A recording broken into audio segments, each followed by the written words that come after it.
Մարդիկ ասում են, որ անկախ Հայաստան Ռուսաստանին հետաքրքիր չի, ամենևին հակառակն է դա։ Ռուսաստանին հետաքրքիր է այս տարածաշրջանում ունենալ ուժեղ Հայաստան, որտեղ միայն Հայաստանն է, որ կարողանալու է գենետիկ ատելության հիմքից ելնելով որպես ցեղասպանված ժողովուրդ թուրքական այդ էքսպանսիոն եւ վտանգային գործընթացների դեմը առնել։ Ռուսաստանը դա շատ լավ հասկանում է։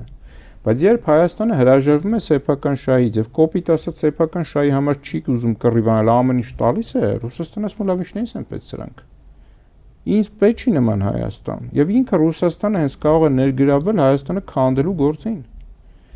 Որովհետեւ էլի կրկնում եմ, Ռուսաստանին այս տարածաշրջանում պետք է ուժեղ Հայաստան, որպեսզի կարողանա զսպել թուրքական այդ աճը էքսպանսիոն զսպել եւ դեպի Ռուսաստան գնացող վտանգները, որը մի տարով, 2 տարով, 3 տարով չալ տասնյակ տարիներով են դրանք զարգանում այդ process-ները զսպել։